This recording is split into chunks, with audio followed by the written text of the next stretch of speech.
के सबसे महान वैज्ञानिकों में से एक थॉमस अल्वा एडिसन बहुत ही मेहनती इंसान थे। थॉमस एडिसन का जन्म 11 फरवरी 1847 को हुआ था और मृत्यु 18 अक्टूबर 1931 को हुई थी। उन्होंने कई आविष्कार किए, जिसमें से सबसे खास है बल्ब का आविष्कार। थॉमस अल्वा एडिसन को काम करने का नशा था। वे एक बार अपनी प्रयोगशाला में घुस जाते तो बाहर ही नहीं निकलते थे। उनकी इस आदत से उनकी पत्नी बहुत चिढ़ी सी रहती थी। एक बार तो एडिसन कई दिनों तक अपनी प्रयोगशाला से बाहर निकलने का नाम ही नहीं ले रहे थे।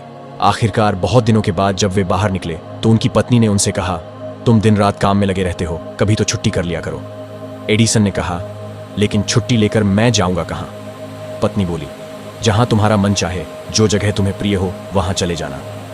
अच्छा, तो फिर मैं वहीं जाता हूं। ये कहकर एडिसन फिर अपनी प्रयोगशाला में घुस गए। तभी एडिसन को खबर मिली कि उनके कारखाने में भयानक आग लग गई। जीवन भर की उनकी कमाई नष्ट हो गई। दुर्घटना के बारे में सुनकर उनका बेटा चार्ल्स दौड़ा हुआ वहां पहुंचा। उसने देखा कि उसके पिता एक कोने में खड़े हैं। जाड़े की ठंडी हवा से उनके बाल लहरा रहे हैं। अपने पिता के लिए बेटे का दिल बिलख रहा था। चार्ल्स को देखते ही एडिसन ने जोर से कहा, तुम्हारी मां कहां है?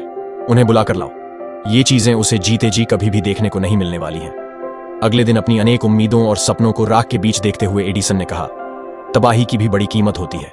हमारी सारी गलतियां जल जाती हैं। अब हम नए सिरे से जिंदगी शुरू कर सकते हैं। इस दुखद घटना के केवल 3 महीने बाद ही उन्होंने टेलीफोन का आविष्कार किया। यह कहानी हमें बताती है कि विपरीत परिस्थितियों में हमेशा धैर्य बनाए रखना चाहिए।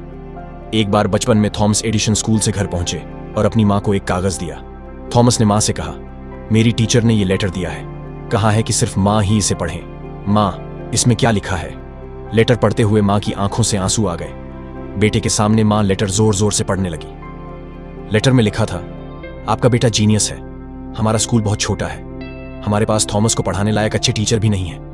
कृपया आप इसे खुद पढ़ाएं। उस दिन के बाद से जिंदा रहने तक मां ने थॉमस को खुद ही पढ़ाया। मां की डेथ के कई साल बाद थॉमस एडिसन दुनिया का महानतम आविष्कारक बन गया। मां की डेथ के बाद एक दिन थॉमस को टीचर का वो लेटर मिला। उसने लेटर खोला तो हैरान रह गया। लेटर में लिखा था, आपका बेटा दिमागी तौर पर कमजोर है। हम उसे नहीं पढ़ा सकते। हम उसे स्कूल से निकाल रहे हैं। लेटर में लिखी सच्चाई पढ़कर थॉमस इमोशनल हो गए।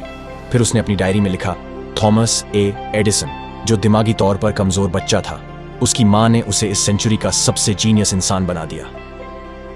इस बात से कोई फर्क नहीं पड़ता कि आज आपकी क्या कंडीशन है। अगर आज आप कमजोर भी हैं तो रेगुलर प्रैक्टिस से आप वहां पहुंच सकते हैं जिस मुकाम को पाने के सपने आपके पूरे खानदान में किसी ने नहीं देखे होंगे। बस आपको करना है निरंतर प्रयास और लगातार मेहनत, जो आपकी पूरी लाइफ को चेंज कर देगी।